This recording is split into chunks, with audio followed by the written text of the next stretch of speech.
ಸರ್ವಲೋಕೋಪಕಾರಾಯ ಯುವದೇವ ಪರಮೇಶ್ವರ ಚರತತಿಥಿರೂಪೇಣ ನಮಸ್ತೆ ಜಂಗಮಾತ್ಮನೆ.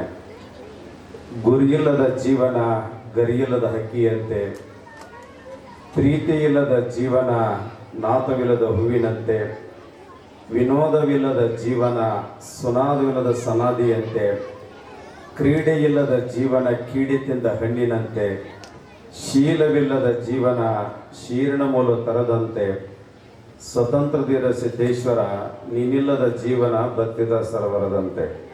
ಪ್ರಾತಸ್ಮರಣೀಯರಾಗಿರ್ತಕ್ಕಂಥ ವಿಶ್ವದ ಎಲ್ಲ ದಾರ್ಶನಿಕ ಮಹಂತರನ್ನು ಸ್ಮರಣೆ ಮಾಡಿ, ಶ್ರೀ ಗುರು ಕೊಟ್ಟೂರೀಶ್ವರನ ಹಾಗೂ ಕುಮಾರೀಶ್ವರ ಹೃದಯಾರಿ ಸ್ಮರಣೆ ಮಾಡಿ, ಕೊಟ್ಟೂರೀಶ್ವರ ಶಿಕ್ಷಣ ಸಂಸ್ಥೆ ಹಾಗೂ ಕುಮಾರೇಶ್ವರ ಗುರುಕುಲ ಪ್ರಾಥಮಿಕ ಶಾಲೆಯ 11ನೇ ವರ್ಷದ ವಾರ್ಷಿಕ ಸ್ನೇಹ ಸಮ್ಮೇಳನ ಪಾಲ್ಗೊಂಡಿರ್ತಕ್ಕಂಥ ಉದ್ಘಾಟಕರಾದಿಯಾಗಿ ಎಲ್ಲರಿಗೂ ಕೂಡ ಅನಂತ ಶರಣುಗಳನ್ನು ಹೇಳಿ, ಮುದ್ದು ಮಕ್ಕಳ ಮಹಾಜನಗಳ ಮಾತೆಯರಿ ನಿಮ್ಮೆಲ್ಲರಿಗೂ ಕೂಡ ಅನಂತ ಶರಣುಗಳನ್ನು ಹೇಳಿ, ಅತ್ಯಂತ ಹಿಂದಿನ ಕಾಲಕ್ಕೆ ನಾವೆಲ್ಲ ರಾಷ್ಟ್ರಕವಿ ಕುವೆಂಪುರು ಒಂದು ಮಾತು ಹೇಳ್ತಾ ಇದ್ದರು, ಹಿಂದೊಂದು ಕಾಲ ಇತ್ತು, ಮುಂದೆ ಗುರಿ ಇತ್ತು, ಹಿಂದ ಗುರು ಇದ್ದ, ಸಾಗುತ್ತಿದೆ ರಣಧೀರರ ದಂಡು.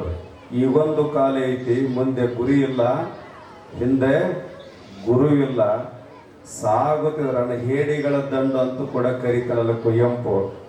ಆದರೆ ಗುರಿಯನ್ನು ಇಟ್ಟುಕೊಂಡು ಗುರು ಆದವರು ಯಾರಪ್ಪ ಅಂದ್ರೆ ನಮ್ಮ ಕುಮಾರೇಶ್ವರ ಗುರುಕುಲದ ಪಾಠಶಾಲೆಯ ಗುರುಗಳನ್ನು ಮಾತನ್ನು ಹೇಳಿಕ್ಕೆ ಇಷ್ಟಪಡ್ತಾ ಇದ್ದೀನಿ.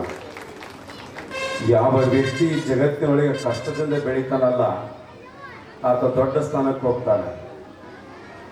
ಮನೆಯಾಗ ಫುಲ್ ಬಡತನ, ಓದಬೇಕಂತಾನೆ ಓದಕ್ಕೆ ಅನುಕೂಲ ಇಲ್ಲ, ಮನೆಯೊಳಗೆ ದಿನ ಸಾಲಿ ತಡ ಮಾಡಿ ಹೋಗ್ತಾನೆ, ದಿನ ಒಂದು ತಾಸು ತಡ ಮಾಡಿ ಹೋಗ್ತಾನೆ.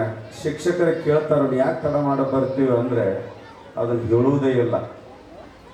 ಮತ್ತು ಹೊಳ್ಳಿ ನಿಮ್ಮ ತಡ ಮಾಡಿ ಬಂದಾಗ ನೀನು ಸಾಲಿಗೆ ಭಾಳ ತಡ ಮಾಡಿ ಬರ್ತೀಯ, ನೀನು ಅದಕ್ಕೆ ನನಗೆ ಏನಾರ ಶಿಕ್ಷೆ ಕೊಡಬೇಕಂತೇಳಿ ಆ ಹುಡುಗನ ಹೊಡಿಬೇಕಂತೇಳಿ ಶಿಕ್ಷಕರ ರೆಡಿ ಹಾಕಾರ. ಅವಾಗ ಹೊಡಿವಾಗ ಹಗ ಹೊಡಿಬೇಡ್ರಿ ಸರ್, ಮೈಯಾಗಿನ ಅಂಗಿ ಕಳಿತೀನಿ, ಅದನ್ನ ಅಂಗಿ ಕಳೆದ್ಮೇಲೆ ಹೊಡಿ ಅಂತ. ನಾವು ಯಾಕೆ ಅಂಗಿ ಕಳಿತೀನಿ ಅಂಥೇಳಿ ಅಂಗಿ ಕಳೆದ ಹುಡುಗನ ಹೊಡೆಯಕ್ಕೆ ಹೋದ ತಕ್ಷಣ ಎಲ್ಲ ಸಾಲಿ ಮುಗಿದ ತಕ್ಷಣ ಎಲ್ಲ ಹುಡುಗರು ಆ ಕಡೆ ಈ ಕಡೆ ಓಡಿ ಹೋದ್ರೆ ಈ ಹುಡುಗ ಆ ಸಾಲಿ ಮುಂದೆ ಮಣ್ಣು ಏನು ಉಸುಗಿರ್ತೈತಲ್ಲ, ಉಸುಗಿನೊಳಗೆ ಒಂದು ಬಡಿಗೆ ತಗೊಂಡು ಆ ಶಾಲೆ ಒಳಗೆ ಮ್ಯಾಲೆ ಪಳದ ಮೇಲೆ ಬರೆದಿರ್ತಕ್ಕಂಥ ಅಕ್ಷರಗಳನ್ನು ಉಸುಕಿನ ಮೇಲೆ ಬರೀತಿರ್ತಾನ.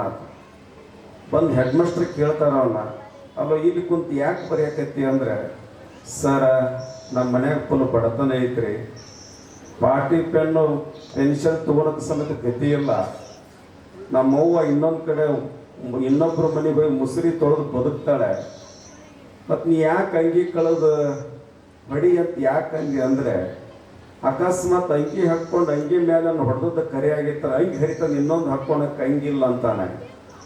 ಆ ಹುಡುಗನನ್ನು ಕಷ್ಟನ ಅರ್ಥಿಸುವಂಥ ಮೇಷ್ಟ್ರು ನಿನಗಿಷ್ಟು ಕಷ್ಟ ಇದೆ ಇಲ್ಲ ಅಂತ ತಿಳ್ಕೊಂಡು ಚೆನ್ನಾಗಿ ಓದಂತೆ ಪ್ರೋತ್ಸಾಹ ನೀಡ್ತಾರೆ.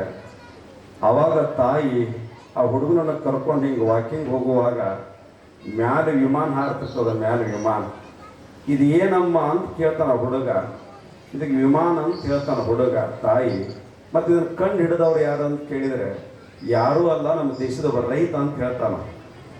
ಹಾಗಾದರೆ ನಾನೇನಾದ್ರೂ ಜೀವನದಲ್ಲಿ ಸಾಧಿಸ್ಬೋದಾ ಅಂತೇಳಿ ಆ ತಾಯಿ ಹಿಡಿರ್ತಕ್ಕಂಥ ಪಾಠ ಏನಿತ್ತಲ್ಲ ಚೆನ್ನಾಗಿ ಅಭ್ಯಾಸ ಮಾಡಿ ಅದಕ್ಕಿಂತಲೂ ಉನ್ನತ ಮಟ್ಟಕ್ಕೆ ಹೋಗ್ಬೇಕಂತೇಳಿ ಏನು ಅಗ್ನಿ 1, 2, 3 ಎಲ್ಲ ಸಾಧನೆ ಮಾಡಿ ನಮ್ಮ ದೇಶದ 11ನೇ ರಾಷ್ಟ್ರಪತಿ ಆಗ್ತಾನೆ. ಅವನಿಗೆ ಕೂಡ APJ ಅಬ್ದುಲ್ ಕಲಾಂ ಕಣಿಮಂತ ಅಂತಾನೆ.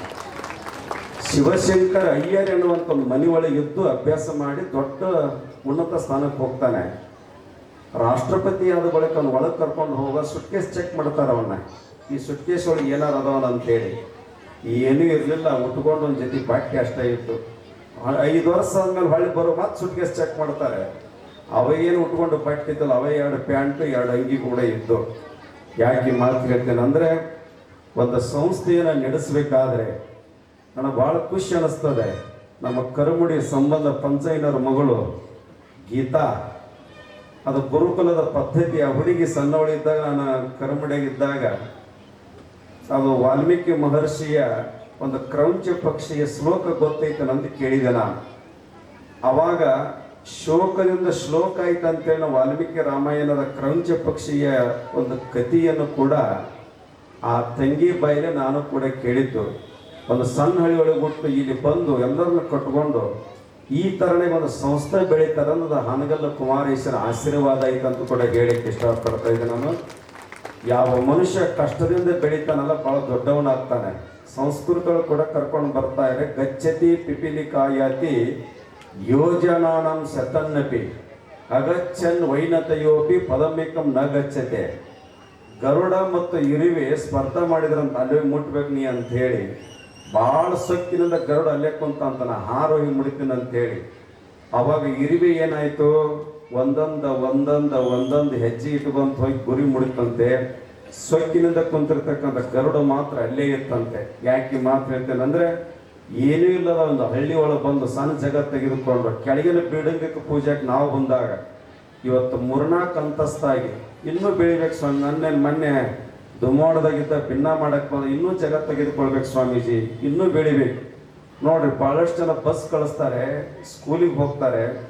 ಆದರೆ ಗುರುಗಳಾದವರು ತಮ್ಮ ಜೊತೆಗೆ ಇದ್ದುಕೊಂಡು ಗುರುಕುಲ ಪದ್ಧತಿ ಹಾಗೆ ಅವರಿಗೆ ಪಾಠ ಪ್ರವಚನ ಮಾಡೋದ್ರ ಮುಖಾಂತರ, ಯೋಗಾಭ್ಯಾಸ ಮಾಡೋದ್ರ ಮುಖಾಂತರ ಶಿಕ್ಷಣ ಸಂಸ್ಥೆಯನ್ನು ಕೊಡುವಂಥ ಸಂಸ್ಥೆ ಎಲ್ಲಿಯಾದ್ರೆ ಐತಂದ್ರೆ ಗುರುಕುಮಾರೇಶ್ವರರ ಗುರುಕುಲದ ವಸತಿ ಶಾಲೆ ಅನ್ನೋ ಮಾತನ್ನು ಈ ಪ್ರಸಂಗಗಳು ಹೇಳಿ ಮನುಷ್ಯ ಜೀವನೊಳಗೆ ಸಾಧಿಸಲೇಬೇಕಾಗ್ತದೆ.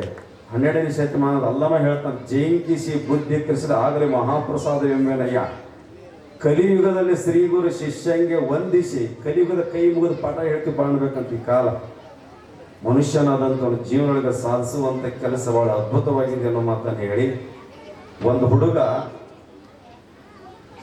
ಯಲಬುರ್ಗಿ ಒಳಗೆ ಶಾಲೆ ಒಳಗೆ ಕನ್ನಡ ಶಾಲೆ ಕುಂತಿದ್ರಲ್ಲ, ಶಾಲೆ ಒಳಗೆ ಕುಂತಾಗ ನಿಮ್ಗೆ ಏನೇನು ಬೇಕು ಅಂತ ಬರೀ ಅಂತ ಹೇಳಿ ಮೇಷ್ಟ್ರು.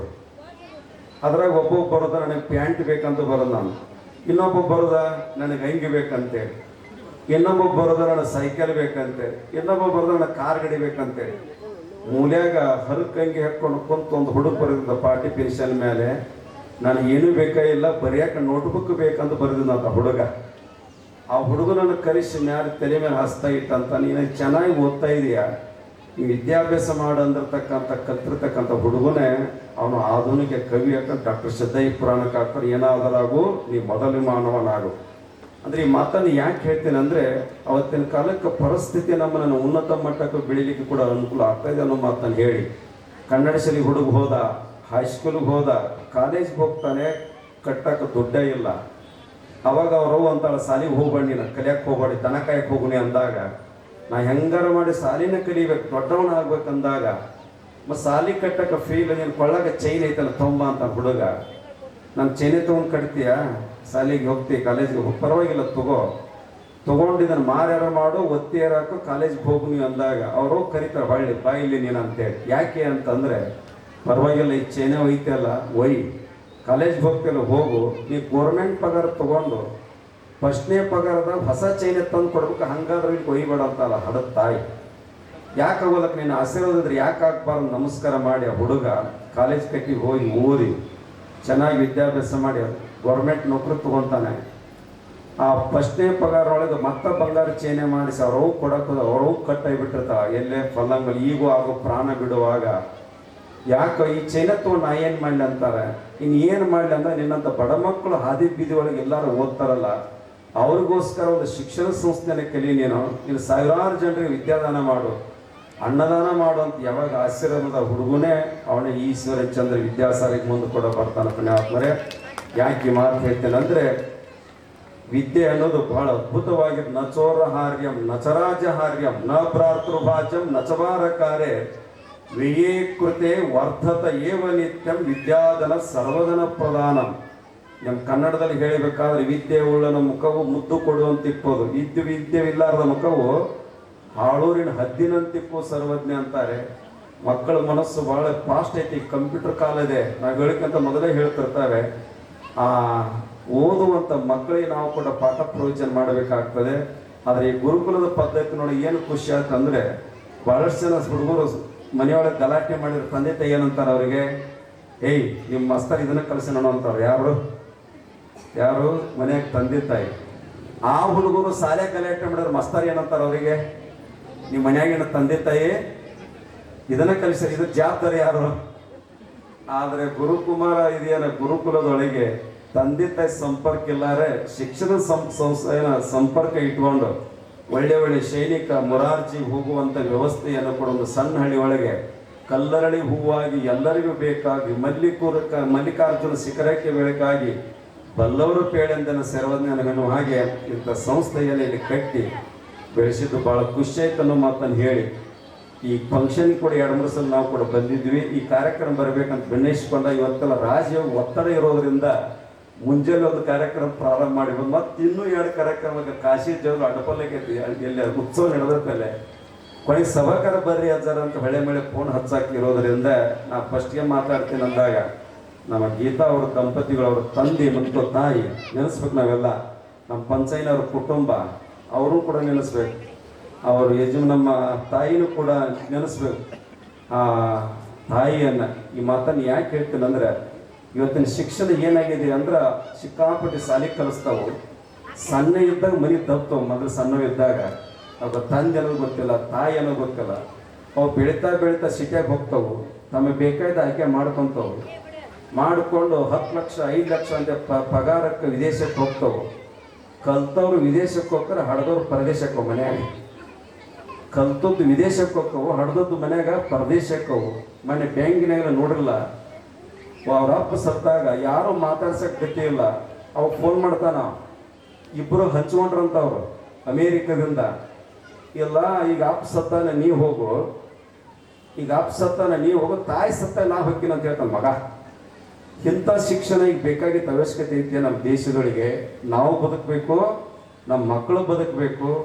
ತಂದೆ ತಾಯಿ ಇದ್ದಾಗ ಮಾತ್ರ ಈ ಶಿಕ್ಷಣಕ್ಕೆ ಒಂದು ಗೌರವ ಇದೆ ಅನ್ನೋ ಮಾತನ್ನು ಈ ಪ್ರಸಂಗಗಳು ಹೇಳಿ, ಇಂಥ ಸಂಸ್ಥೆ ಇನ್ನೂ ಚೆನ್ನಾಗಿ ಬೆಳೀಲಿ, ಚಲೋ ಆಗಲಿ, ಇನ್ನಷ್ಟು ಜಗ ತೆಗೆದುಕೊಂಡು ಈ ಸಂಸ್ಥೆ ಚೆನ್ನಾಗಿ ಬೆಳೀಲಿ ಅಂತ ಆಶಿಸಿ, ಇದಕ್ಕೆ ಭೂದಾನಿ ಕೊಟ್ಟಿರ್ತಕ್ಕಂಥ ದಾನಿಗಳಿಗೆ ಜೋರಾದ ಚಪ್ಪಳಿ ತಟ್ಟೆ ಸ್ವಾಗತಿಸ್ಬೇಕು ಅನ್ನೋ ಮಾತನ್ನು ಹೇಳಿ, ಆಮೇಲೆ ನಮ್ಮ ಕವಿತಾ ಹಾಡೋದ್ರ ಮುಖಾಂತರ ಹೇಳಿದ್ರು ಭಾಳ ಚೆನ್ನಾಗಿದೆ, ಭಾಳ ಖುಷಿ ಆಯ್ತು. ನಮ್ಮ ದೇಸೂರು ಸ್ವಾಮಿಗಳ ಕಾಸ ತಂಗಿ ಅಂತ ಹಾಕಿ ನಾವು ಶಿವೇ ಮುಂದೆ ಕಲಿಯುವ ಶಿವೇ ಮುಂದೆ ಟ್ರಸ್ಟಿಗಳಿದ್ರು ಅವರು ದೇಸೂರು ಸ್ವಾಮಿಗಳು. ಅವ್ರ ಅಜ್ಜರ ಹೆಸರು ಏನೈತೆ, ಅವ್ರ ಕೈ ಸ್ವಲ್ಪ ಅಜ್ಜರ ಹೆಸರು ಏನೈತಲ್ಲ ಅವಾಗ ದೇಸನೂರು ಅಜ್ಜರದು